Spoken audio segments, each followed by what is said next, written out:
Halo teman-teman semuanya, selamat datang lagi di channel ini. Rasanya sedikit spesial video kali ini karena masih dalam rangka memperingati hari kemerdekaan negara kita yaitu Indonesia. Jadi khusus di video kali ini saya akan mengajak teman-teman semuanya untuk kembali mengingat dan mengenang siapa saja para pahlawan yang sudah diberi gelar tertinggi untuk pahlawan, yaitu gelar pahlawan nasional oleh pemerintah kita. Sampai tahun 2023 kemarin, ada sebanyak 206 pahlawan nasional yang sudah diakui oleh negara. Pahlawan-pahlawan tersebut berasal dari seluruh wilayah kepulauan Indonesia, teman-teman. Mulai dari Aceh bagian barat hingga Papua di bagian timur. Dan juga mereka berasal dari berbagai etnis, meliputi pribumi Indonesia, peranakan Arab, Tionghoa, India, dan orang Eurasia. Dan di antara pahlawan nasional tersebut, teman-teman, ada 16 pahlawan wanita yang akan kita bahas sedikit biografinya di video ini, oke? Yuk, kita mulai kenalan sama para perempuan-perempuan hebat dan pemberani pahlawan nasional kita. Yang pertama ada Nyi Ageng Serang. Nyi Ageng Serang atau Raden Ayu Serang dilahirkan sekitar tahun 1752 di Desa Serang sekitar 40 km sebelah utara Surakarta, dekat Purwodadi, Jawa Tengah. Ayahnya adalah Pangeran Ronggo Sedajejar yang dijuluki Panembahan Senopati Notoprojo. Nyi Ageng Serang cenderung terlupakan, teman-teman. Mungkin karena namanya tidak sepopuler R.A. Kartini atau Cuk Nyak Dien. Namun kiprahnya dalam perjuangan melawan penjajahan tidak diragukan lagi, teman-teman.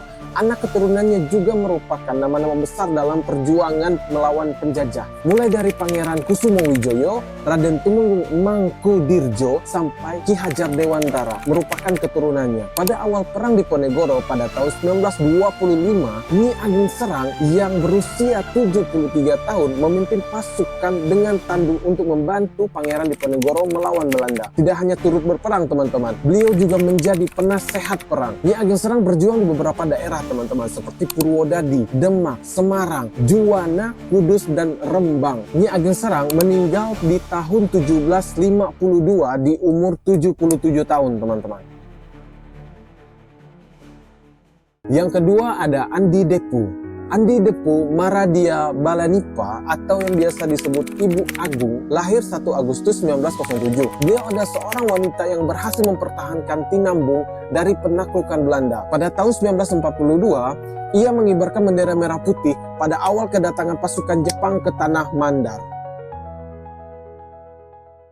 Yang ketiga ada Dewi Sartika. Raden Dewi Sartika lahir di Cicalengka, Bandung pada 4 Desember 1884. Dia adalah seorang advokat dan tokoh perintis pendidikan untuk kaum wanita. Pada 16 Juni 1904, ia mendirikan sekolah istri di Pendopo, Kabupaten Bandung. Berkat dukungan dari kakeknya yang pada saat itu menjabat sebagai Bupati Bandung, yaitu Raden Adipati Arya Mantanegara. Ia mengajarkan para wanita membaca, menulis, berhitung, pendidikan agama, dan berbagai keterampilan. Pada September 1929, sekolah tersebut berganti nama menjadi Sekolah Raden Dewi. Sekolah Raden Dewi berkembang dengan pesat, teman-teman. Namun pada masa pendudukan Jepang membuat sekolah itu mengalami krisis keuangan dan peralatan. Ketika terjadi agresi militer Belanda pada masa perang kemerdekaan, ia terpaksa ikut mengungsi ke Tasikmalaya. Dewi Sartika meninggal di usia 62 tahun pada 11 September 1947 di Cineam dan dimakamkan di sana. Setelah keadaan aman, makamnya dipindahkan ke Jalan Karanganyar, Bandung. Yang keempat ada Cuk Nyak Dien. Cuk Nyak Dien lahir 12 Mei 1848 di Lempadang, Kesultanan Aceh. Beliau adalah wanita Aceh yang berjuang melawan Belanda pada masa Perang Aceh. Pada tahun 1862, Cuk Nyak Dien dinikahkan oleh orang tuanya dengan Tengku Cek Ibrahim Lamnga, yaitu putra dari Ulu Balang Lamnga 13, dan mereka memiliki 1 anak laki-laki. Pada tanggal 2 Juni 1878, Ibrahim Lamnga bertempur di Gletarum, namun dia tewas di pertempuran tersebut. Hal ini membuat Cuk Nyak Dien sangat marah dan bersumpah akan menghancurkan Belanda. Kemudian pada tahun 1880, 2 tahun setelah meninggalnya Cek Ibrahim Lamnga, Cuk Nyak Dien menikah lagi dengan Tengku Umar. Dengan syarat Tengku Umar mengizinkannya untuk ikut bertempur dalam medan perang. Mereka memiliki seorang putri bernama Cut Gambang. Kemudian pada tanggal 11 Februari 1899, Tengku Umar gugur tertembak peluru Belanda di Melambo. Ketika Cut Gambang, anak Cuk Nyak Dien, menangis karena kematian ayahnya, ia ditampar oleh ibunya, lalu memeluknya dan berkata, sebagai perempuan Aceh kita tidak boleh menumpahkan air mata pada orang yang sudah syahid. Kemudian setelah kematian suaminya, Cut Nyak Dien memimpin sendiri pasukannya melawan Belanda di Meulaboh. Beberapa tahun perjuangannya, Cut Nyak Dien ditangkap dan dibawa ke Banda Aceh. Karena Belanda takut akan pengaruhnya, Cut Nyak Dien lalu akhirnya dibuang ke Sumedang, Jawa Barat. Ia ditahan bersama ulama bernama Ilyas yang segera menyadari bahwa Cut Nyak Dien merupakan ahli dalam agama Islam, sehingga ia dijuluki sebagai Ibu Perbu. Pada tanggal 6 November 1908, Ibu Perbu meninggal karena usianya yang sudah tua. Makam Cut Nyak Dien atau Ibu Perbu baru ditemukan pada tahun 1959 berdasarkan permintaan Gubernur Aceh pada saat itu, yaitu Ali Hasan. Yang kelima ada Fatmawati. Hajah Fatmawati Soekarno adalah istri dari Presiden pertama Indonesia, yaitu Soekarno. Ia menjadi ibu negara pertama dari tahun 1945 hingga tahun 1967 dan merupakan istri ketiga dari Presiden pertama Indonesia, yaitu Soekarno, dan merupakan ibunda dari Presiden kelima Indonesia, yaitu Megawati Soekarno Putri. Beliau lahir di Bengkulu pada tanggal 5 Februari 1923. Orang tuanya merupakan keturunan Putri Indrapura, salah seorang keluarga raja dari Kesultanan Indrapura, pesisir selatan Sumatera Barat. Beliaulah yang menjahit bendera merah putih yang dikibarkan pertama kali pada saat upacara proklamasi kemerdekaan Indonesia di Jakarta pada tanggal 17 Agustus 1945, teman-teman. Pada tanggal 14 Mei 1980, ia meninggal dunia di Kuala Lumpur, Malaysia pada usia 57 tahun karena serangan jantung ketika dalam perjalanan pulang umroh dari Mekah, yang kemudian dimakamkan di Karet Bifak, Jakarta. Berikutnya ada Kartini. Raden Ayu Adipati Kartini, Jojowa Diningrat, adalah seorang pejuang kemerdekaan dan kedudukan wanita yang pada saat itu sering dianggap lebih rendah dari pria. Beliau lahir di Mayong, Jepara, Jawa Tengah pada tanggal 21 April 1879. Karena Kartini bisa berbahasa Belanda, di rumah ia mulai belajar sendiri dan menulis surat kepada teman-teman korespondensi yang berasal dari Belanda. Salah satunya adalah Rosa Abendanon yang banyak mendukungnya. Dari buku-buku, koran, dan majalah Eropa, Kartini tertarik pada kemajuan berpikir perempuan Eropa. Timbul keinginannya untuk memajukan perempuan pribumi karena ia melihat bahwa perempuan pribumi berada pada status sosial yang rendah. Kartini diberi dukungan oleh suaminya mendirikan sekolah wanita di sebelah timur pintu gerbang Kompleks Kantor Kabupaten Rembang atau di sebuah bangunan yang kini digunakan sebagai Gedung Pramuka. Pada tanggal 13 September 1904, Kartini melahirkan anak satu-satunya dan beberapa hari kemudian 17 September 1904, Kartini meninggal dunia pada usia 25 tahun. Kartini dimakamkan di Desa Bulu, Kecamatan Bulu di Rembang. Setelah kematiannya, surat-surat Kartini diterbitkan di sebuah majalah Belanda dan akhirnya pada tahun 1911 menjadi karya seperti Habis Gelap Terbitlah Terang, Kehidupan Perempuan di Desa, dan Surat-Surat Putri Jawa. Ulang tahunnya sekarang dirayakan di Indonesia sebagai Hari Kartini untuk menghormati beliau. Yang berikutnya ada Malahayati. Malahayati adalah seorang perempuan pejuang yang berasal dari Kesultanan Aceh. Ayahnya bernama Laksamana Mahmud Shah. Kakek dari garis ayahnya adalah Laksamana Muhammad Said Shah, putra dari Sultan Salahuddin Shah yang memerintah sekitar tahun 1530 sampai 1539 Masehi. Adapun Sultan Salahuddin Shah adalah putra dari Sultan Ibrahim Ali Mukhayat Shah yang merupakan pendiri kerajaan Aceh Darussalam. Malahayati lahir di Aceh tanggal 1 Januari 1550. Malahayati memimpin 2.000 orang pasukan Inong Bale atau janda-janda pahlawan yang telah syahid berperang melawan kapal-kapal dan benteng-benteng Belanda pada tanggal 11 September 1599 sekaligus membunuh Cornelis de Houtman dalam pertempuran 1 lawan 1 di geledak kapal. Dia mendapat gelar Laksamana untuk keberaniannya itu. Kemudian ia lebih dikenal dengan nama Laksamana Hayati. Beliau meninggal di usia 65 tahun pada tanggal 30 Juni 1615 pada saat melindungi Teluk Keruwang Jaya dari serangan Portugis yang dipimpin Laksamana Martin Afonso de Castro dan dikebumikan di Bukit Keruwang Jaya, Lamreh, Aceh Besar.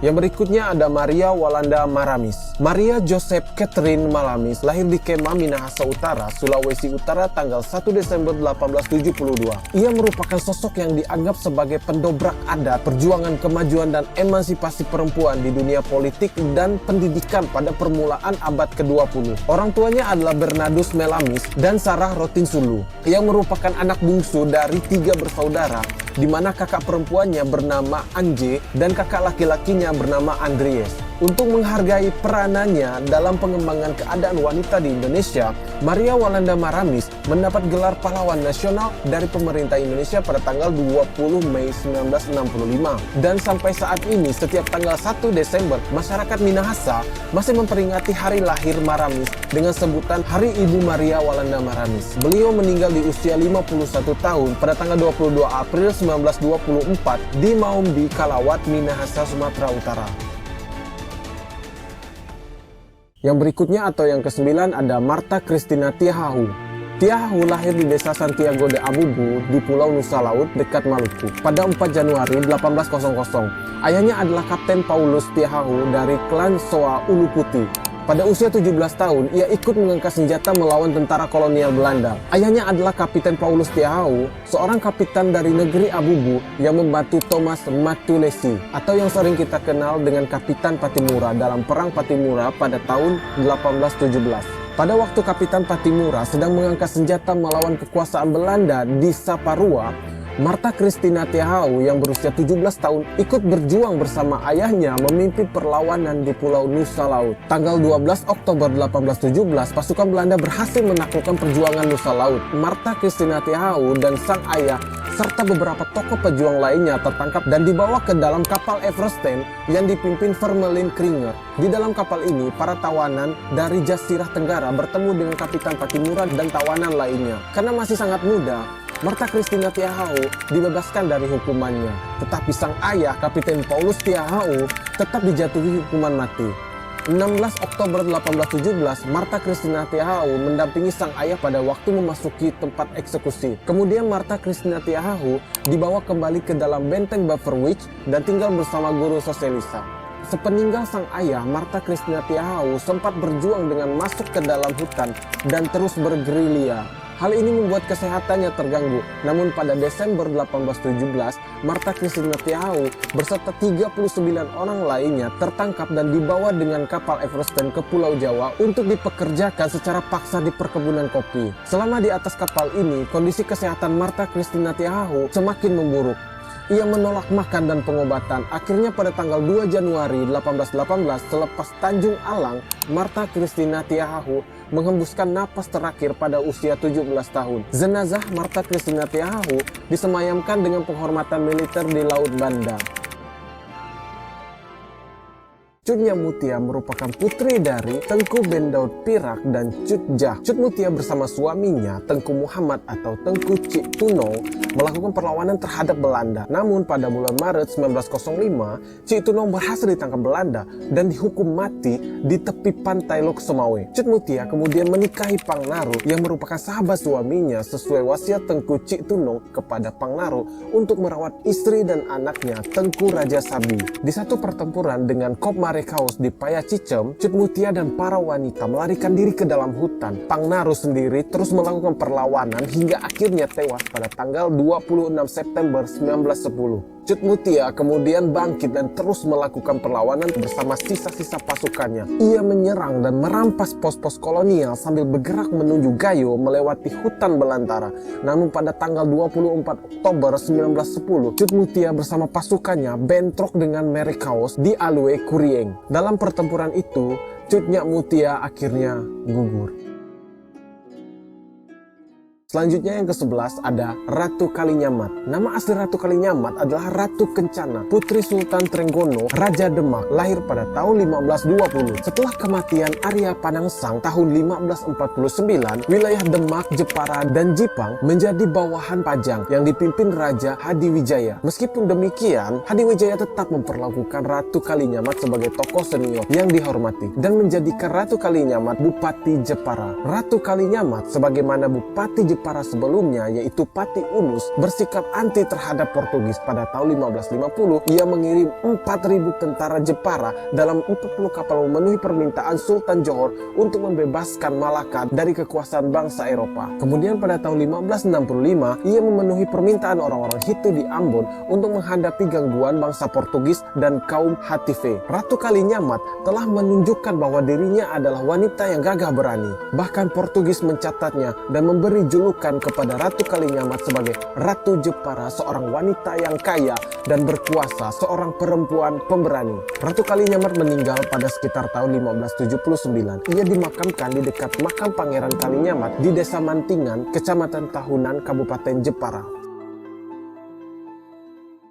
Selanjutnya yang ke-12 ada Rasuna Said. Hajah Rangkayo Rasuna Said lahir di Mininjau Riam, Sumatera Barat tanggal 14 September 1910. Beliau adalah pejuang kemerdekaan dan politikus Indonesia seperti Kartini. Ia juga memperjuangkan adanya persamaan hak antara wanita dan pria. Rasuna Said memulai perjuangan politiknya dengan beraktivitas di Serikat Rakyat sebagai sekretaris cabang. Rasuna Said kemudian juga bergabung dengan Sumatera Tawalib dan mendirikan Persatuan Muslimin Indonesia atau PERMI di Bukit Tinggi pada tahun 1930. Rasuna Said saat mahir dalam berpidato mengecam pemerintahan Belanda, sehingga ia juga tercatat sebagai wanita pertama yang terkena hukuman Spikdelik, yaitu hukuman kolonial Belanda yang menyatakan bahwa siapapun dapat dihukum karena berbicara tentang Belanda. Rasuna Said dikenal dengan tulisan-tulisannya yang tajam. Pada tahun 1935, Rasuna menjadi pemimpin redaksi sebuah majalah raya. Majalah ini dikenal sangat radikal, bahkan tercatat menjadi tonggak perlawanan di Sumatera Barat. Namun, polisi rahasia Belanda pada saat itu disingkat dengan PID mempersempit ruang gerak Rasuna dan kawan-kawan. Sedangkan tokoh PERMI yang diharapkan berdiri melawan tindakan kolonial ini justru tidak berbuat apapun. Rasuna sangat kecewa. Ia pun memilih pindah ke Medan. Rasuna meninggal di Jakarta karena kanker darah. Pada 2 November 1965, jenazahnya dimakamkan di Taman Makam Pahlawan Kalibata, Jakarta Selatan. Berikutnya yang ke-13 ada Rohana Kudus. Lahir tanggal 20 Desember 1884 di Koto Gadang, Agam, Sumatera Barat. Rohana Kudus adalah seorang wartawati pertama Indonesia. Rohana adalah seorang perempuan yang memiliki komitmen yang kuat pada pendidikan, terutama untuk kaum perempuan. Pada zamannya, Rohana termasuk salah satu dari segelintir perempuan yang percaya bahwa diskriminasi terhadap perempuan, termasuk kesempatan untuk mendapatkan pendidikan, adalah tindakan semena-mena yang harus dilawan. Dengan kecerdasan, keberanian, pengorbanan, serta perjuangan Rohana melawan ketidakadilan untuk perubahan nasib kaum perempuan. Pada tahun 1911, Rohana mendirikan sekolah kerajinan Amai Setia atau KAS di Koto Gadang. Sembari aktif di bidang pendidikan yang disenanginya, Rohana menulis di Surat Kabar Perempuan Putri Hindia. Ketika di beredar pemerintahan Hindia Belanda, Rohana berinisiatif mendirikan surat kabar bernama Sunting Melayu yang tercatat sebagai salah satu surat kabar perempuan pertama di Indonesia. Rohana Kudus meninggal di Jakarta 17 Agustus 1972 di usia 87 tahun. Yang ke-14 ada Siti Hartina. Hajah Raden Ayu Siti Hartina atau yang lebih kita kenal dengan nama Ibu Tien Soeharto adalah istri Presiden Indonesia kedua, Jenderal Besar Purnawirawan Soeharto. Lahir di Jaten, Kadipaten Mangkunegara, tanggal 23 Agustus 1923. Presiden Soeharto adalah seorang yang sangat mempercayai keyakinan diri dan masukan keluarganya. Karena itu, posisi Siti Hartina sangat menentukan dalam beberapa keputusan penting. Antara lain saat Soeharto memutuskan terus menjadi tentara saat ia mengalami badai fitnah pada tahun 1950-an. Soeharto nyaris berhenti dan ingin menjadi seorang petani atau supir taksi pada saat itu. Beliaulah yang memberi saran kepada Soeharto dan berkata, "Saya dulu diambil istri oleh seorang prajurit, bukan oleh seorang supir taksi. Seorang prajurit harus dapat mengatasi setiap persoalan dengan kepala dingin walaupun hatinya panas." Siti Hartina mengalami sakit jantung yang menimpanya. Ia lalu dilarikan ke rumah sakit Gatot Subroto, Jakarta. Siti Hartina meninggal dunia pada Minggu 28 April 1996 jam 5:10 waktu Indonesia Barat yang bertepatan dengan peringatan Hari Raya Idul Adha 1416 Hijriah dan dimakamkan di Istana Giri Bangun, Jawa Tengah. Berikutnya ada Siti Walidah. Siti Walidah adalah tokoh emansipasi perempuan.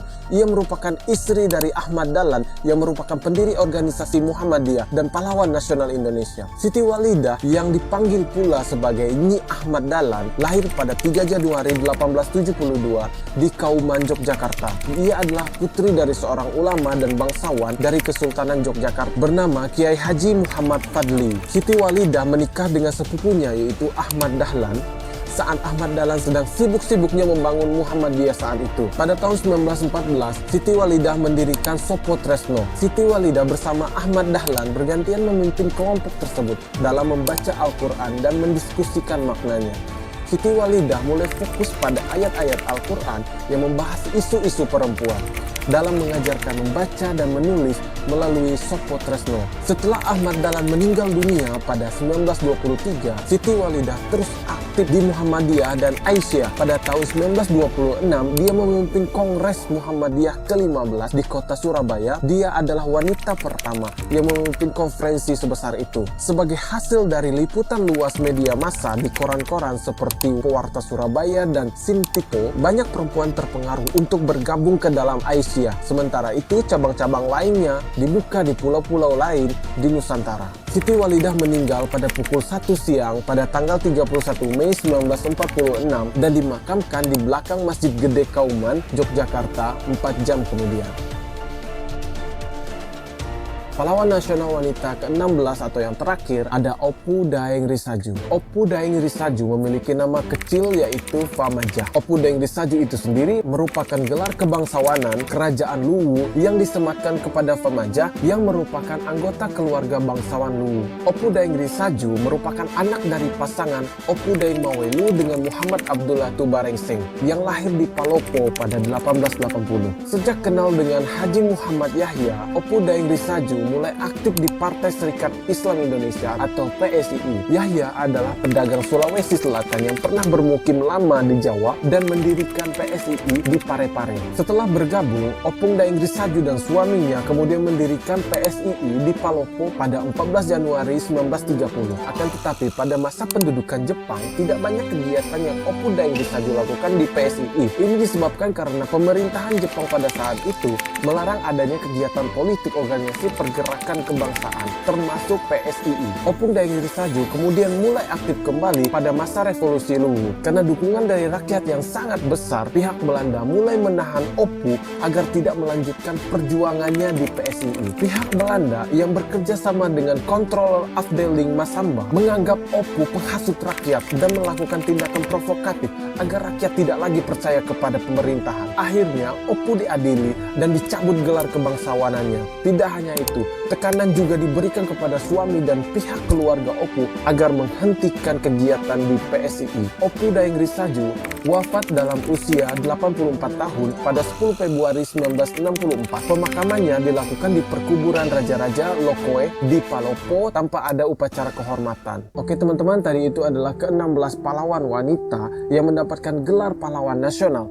Walaupun mereka adalah seorang wanita, tetapi tekad dan keberanian mereka dalam melawan penjajahan dan memperjuangkan kebebasan tidaklah kalah dengan para pejuang pria. Kontribusi mereka juga sudah sangatlah banyak untuk negara sehingga mereka mendapatkan gelar tertinggi di negara kita, yaitu gelar pahlawan nasional. Sekian dulu dari saya teman-teman, semoga kalian suka dengan pembahasan saya kali ini. Buat yang baru nemuin channel ini, silahkan kalian subscribe dan tekan tombol like. Dan kalau kalian punya saran untuk channel ini, silahkan kalian tinggalkan saran kalian di kolom komentar, biar saya tetap semangat dan channel ini bisa semakin berkembang. Sekian dari saya, Assalamualaikum warahmatullahi wabarakatuh. Bye teman-teman.